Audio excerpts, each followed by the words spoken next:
Tengo una pregunta que no te van a hacer en ninguna clase de economía. Si yo te debo 1 millón de euros y mañana ese millón vale lo mismo que hoy valen 100.000, ¿he pagado realmente mi deuda? Técnicamente no lo has hecho, pero en la práctica sí. Esto que te estoy describiendo no es una hipótesis, es exactamente lo que hicieron en la Alemania de Weimar de 1923, en Argentina en el año 2001 y prácticamente en todos los imperios que han existido cuando su deuda se volvió impagable. Y ahora hay 39 billones de razones por las que deberías entender cómo funciona ese mecanismo, porque sí, te afecta. Porque estamos quizá a punto de verlo de nuevo. Hay distintos mecanismos que te voy a describir a continuación, pero en el país más poderoso del mundo esta posibilidad existe y está ocurriendo en tiempo real. Estados Unidos tiene una deuda de 39 billones de dólares. Paga aproximadamente 1,2 billones al año solamente en intereses. Más de lo que gasta en defensa, para poner las cosas en contexto. Más de lo que gasta en Medicare. 23 céntimos de cada dólar fiscal van directamente a pagar los intereses de lo que debe. Proporcionalmente es una suma elevadísima y el déficit sigue creciendo. ¿A qué ritmo? A unos más o menos 4,5 millones de dólares por segundo. Ningún político, ningún partido, ninguna medida fiscal te lo va a solucionar. Los números no dan de sí. Entonces, ¿qué hace un Estado cuando los números no dan de sí? Hace exactamente lo que te voy a explicar a continuación. Antes de entrar en detalle en las distintas soluciones que puede implementar un Estado para solucionar ese problema, necesitamos que el problema sea visceral. Es decir, billones, no millones, billones con B de Barcelona. Para que te hagas una idea de la cantidad y de la magnitud de ese dinero, si gastases 1 millón de dólares al día desde el nacimiento de Cristo, hoy ya habrías gastado menos de 1 billón. La deuda de Estados Unidos ha crecido un 36% solamente desde el 2019. Los pagos de intereses casi se triplicaron entre el año 2020 y el 2025, de 345.000 millones de dólares a 1,2 billones anuales. Y la proyección del CBO es que en el año 2035 los intereses superen los 1,8 billones anuales. Esto en el escenario base. En el escenario adverso se calcula que puede ser de en torno a unos 2,2 billones en 2035. En 2050, si no cambia nada, más de un tercio de cada dólar recaudado irá solamente a pagar intereses de la deuda pasada. Eso literalmente no es sostenible y todos en Washington lo saben. Tienen pensada una solución, no sabemos cuál de todas esas soluciones van a implementar, pero te quiero explicar qué palancas tiene Estados Unidos para solucionar ese problema. Porque sí, afecta a XRP. Y son palancas que la mayoría no está viendo venir. Vamos con ellas de la más violenta, en primer lugar, a la más elegante, en último lugar. La primera palanca, la conoces, es la inflación o hiperinflación. Es el truco más antiguo del mundo. La inflación es la forma más democráticamente antidemocrática de resolver una deuda soberana. Funciona de la siguiente forma. Tienes una deuda denominada en tu propia moneda. Imprimes más moneda, esa moneda vale menos, tu deuda en términos reales se evapora y así solucionas el problema. Y el problema es que los antecedentes históricos son demoledores. En Alemania, en 1923, la República de Weimar tenía deudas de guerra imposibles de pagar. ¿Cuál era la solución? Imprimir. El marco alemán pasó de 4,2 por dólar en 1914 a 4,2 billones por dólar en noviembre de 1923. En tan solo 16 meses, los deudores alemanes pagaron hipotecas de 20 años con el equivalente a una barra de pan. Las deudas del Estado se evaporaron. El pueblo lo perdió absolutamente todo. Vamos con un segundo ejemplo histórico. 1795 a 1796, pero en este caso en Francia. Los assignats, el papel moneda revolucionario, se imprimió en tal cantidad que llegó a valer un 1% de su valor original. El gobierno se deshizo de su deuda y los ciudadanos perdieron sus ahorros. Más recientemente, en Estados Unidos, ha ocurrido un proceso muy parecido, quizá no calificado de hiperinflación, pero sí que es verdad que una pérdida adquisitiva muy importante, de 1946 a 1980. Es menos conocido, pero igual de relevante. Después de la Segunda Guerra Mundial, la deuda de Estados Unidos era del 120% del PIB, más o menos lo mismo que hoy. ¿Cómo la redujeron al 30% en 35 años? Pues no la pagaron, la inflaron, con una inflación sostenida del 4 al 6% anual. El valor real de la deuda se erosionó sistemáticamente durante décadas. A eso los economistas lo llaman represión financiera, tipos de interés reales negativos que transfieren riqueza del acreedor al deudor de forma silenciosa. ¿Y por qué esta es la opción favorita de los estados? Porque el estado tiene lo que los economistas llaman el portfolio del soberano. Es decir, en este escenario mantienen las fábricas, es decir, los activos físicos sobreviven a la inflación, mantienen también la infraestructura, los puentes, las carreteras, los aeropuertos, valen lo mismo en términos reales. También mantienen el territorio, es decir, que es el activo más fundamental, el inamovible e indestructible. Y por último también mantienen la población, el capital humano que tampoco desaparece. ¿Qué es lo que pierde el Estado con la inflación? Pues solamente una cosa, la moneda, que es el activo menos valioso de su cartera. De todo lo que te he escrito, lo menos valioso es la moneda.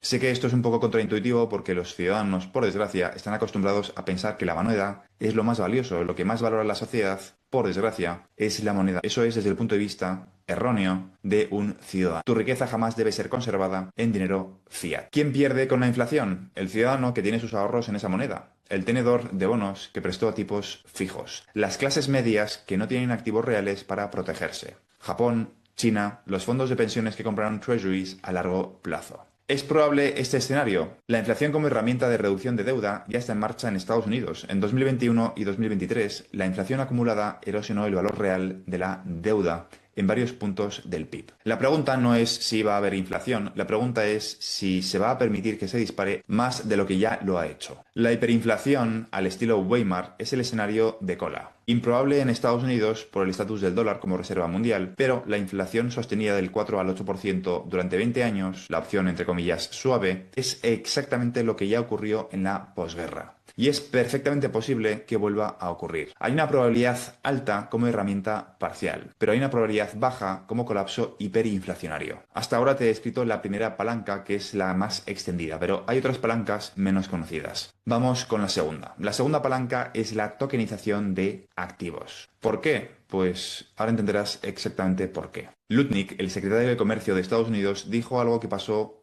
relativamente desapercibido. Dijo que Estados Unidos tiene activos no registrados ni valorados correctamente en su balance. ¿A qué se refiere? Se refiere a que cuando tokenicen y se propongan a trabajar esos activos, cambiarán completamente la ecuación fiscal americana. ¿De qué activos está hablando exactamente? Se refiere a las tierras federales de Estados Unidos, que son literalmente colosales. The Bureau of Land Management gestiona 245 millones de acres de terreno federal. Solo en el año 2024, estas tierras generaron 250.000 millones de dólares en actividad económica y soportaron casi 1 millón de empleos. El valor agrícola de las tierras americanas es de unos 3,6 billones solamente en tierras de cultivo, a una media de unos 4.000 dólares por acre en el año 2025. Pero es que a eso hay que añadirle los minerales, el petróleo, el gas, la madera, los derechos de agua, espacio radioeléctrico, la infraestructura de datos, derechos de órbita satelital, reservas estratégicas. La estimación que circula en círculos financieros en Washington llega a un rango de entre 150 a 500 billones de dólares en activos soberanos no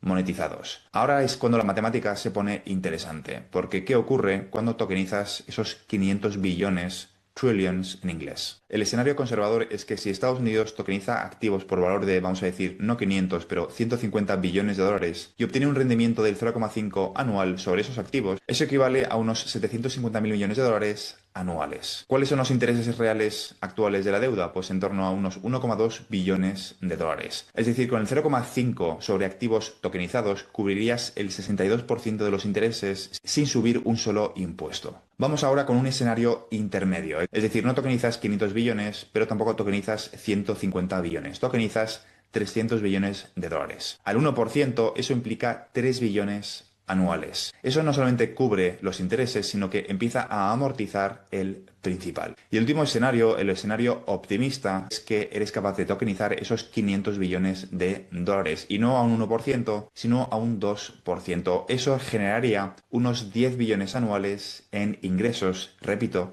sin subir impuestos, y hace que el escenario de los 39 billones de dólares de deuda pueda liquidarse en tan solo 4 años. ¿Es esto ciencia ficción? Quizá no tanto, y quizá con esos números en mente empieza a tener sentido por qué Estados Unidos quiere convertir su territorio en la capital cripto del mundo. No solamente por los mercados financieros, sino porque a Estados Unidos le interesa que la tokenización avance lo más rápido posible. El mercado global de tokenización de activos reales ya supera los 24.000 millones de dólares y crece al 85% interanual. BlackRock lanzó un fondo tokenizado que en meses captó más de 1.200 millones de dólares. Los treasuries tokenizados ya superan los 10.000 millones solo en blockchains públicas. No es si se puede hacer, es cuando se decide hacerlo a escala soberana. Trump ya firmó una orden ejecutiva creando el Fondo de Riqueza Soberana de Estados Unidos en febrero, con instrucciones específicas, explícitas, de monetizar el balance americano. Bessent habló de, entre comillas, el lado de activos del balance americano para el pueblo americano. Eso no es una retórica, es una señal de lo que viene. ¿Quién gana en este escenario? Pues ganan los tenedores de activos digitales sobre los que corre la infraestructura de esa tokenización, los que entienden los ledgers distribuidos, los que tienen posiciones en la capa de liquidación, en la capa de tokenización, en toda esa infraestructura. ¿Quiénes pierden? Teóricamente, nadie de forma directa. Nadie pierde directamente, pero si la privatización implícita de activos públicos beneficia más a ciertos actores que a otros, hay una transferencia de riqueza del ciudadano común al inversor sofisticado. ¿Cuál es la probabilidad? Creo que en este caso la probabilidad es media a alta. El ejecutivo ya está en marcha y el timeline depende de la velocidad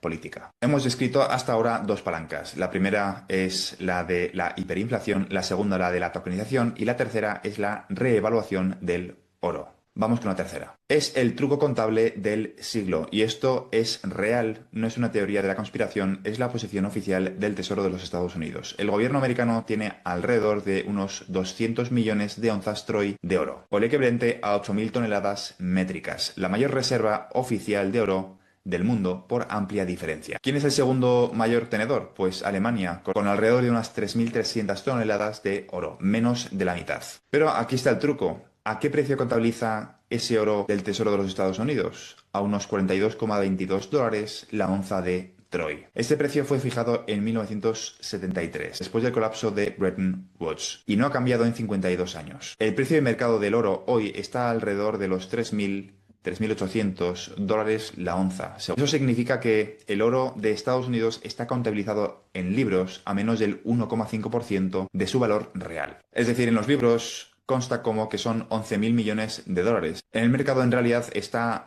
en torno a unos 870.000 millones y unos 1,2 billones de dólares, dependiendo del precio spot. La Reserva Federal publicó en agosto del 2025 un documento titulado Reevaluaciones oficiales de reservas, la experiencia internacional, que examina los casos históricos en que países usaron ganancias de reevaluación para reducir su deuda. Los casos incluyen Alemania, Italia, Sudáfrica, Líbano, entre muchos otros. ¿Cuáles son los escenarios para Estados Unidos? Pues en el escenario actual, a una onza en torno a los 3.300 dólares aproximadamente, significa que a día de hoy eso equivale a un 70% de un año de los intereses de la deuda. Pero Jim Richards introduce un escenario nuevo. Jim Richards cree que la onza llegará en 2026, a finales de 2026, a 10.000 dólares por onza. Eso significa que la valoración de las tenencias de Estados Unidos estaría en torno a los 2,6 billones de dólares. Eso equivale a más de 2 años completos de intereses. Por lo tanto, no es suficiente para liquidar la deuda. Hay un escenario de anclaje monetario, aproximadamente de entre unos 25.000 y 30.000 dólares la onza de oro, en los que, si el dólar necesitara respaldarse en oro a niveles históricos para restaurar credibilidad, se podrían generar 6,5 billones de dólares y en ese escenario el oro cubre aproximadamente el 16% de la deuda total. No la liquida, pero cambia radicalmente la ecuación. Y si quisiesen liquidar la deuda usando el oro, tendrían que subir a una cifra muy superior a los 30.000 dólares la onza de oro. ¿Por qué no lo han hecho todavía? Porque hay una serie de obstáculos reales. Requiere acción del Congreso para cambiar el precio estatutario. Hay complicaciones con el balance de la Fed. El oro lo posee el Tesoro, pero está custodiado por la Fed. Y no reduce la deuda directamente, mejora el balance, dependiendo del precio, lógicamente, y genera precedentes para otras revalorizaciones contables. Pero la presión está creciendo. Scott Bessent ya habló del lado de los activos del balance americano y Elon Musk pidió una auditoría en Fort Knox. La Fed publicó el documento de trabajo sobre experiencias internacionales. Cuando los gobiernos empiezan a discutir estas cosas en voz alta es porque están preparando el terreno para algo, para algún cambio. ¿Cuál es la probabilidad? Probablemente media. En un escenario de crisis de deuda, esa probabilidad pasa de ser media a ser alta. Podría ejecutarse con un simple decreto ejecutivo o ley ordinaria. Ya he descrito las tres palancas principales, vamos con la cuarta palanca, el comodín de activos digitales, la reserva estratégica y el stockpile. En marzo de 2025, Trump firmó un decreto ejecutivo, abro comillas, el establecimiento de la reserva estratégica de Bitcoin y el stockpile digital de Estados Unidos. Cierro comillas. Con una sola pluma, el gobierno americano hizo algo que ningún otro gobierno había hecho en la historia. Oficializó que tenía Bitcoin como activo de reserva estratégica. como el petróleo y como el trigo. ¿Cuánto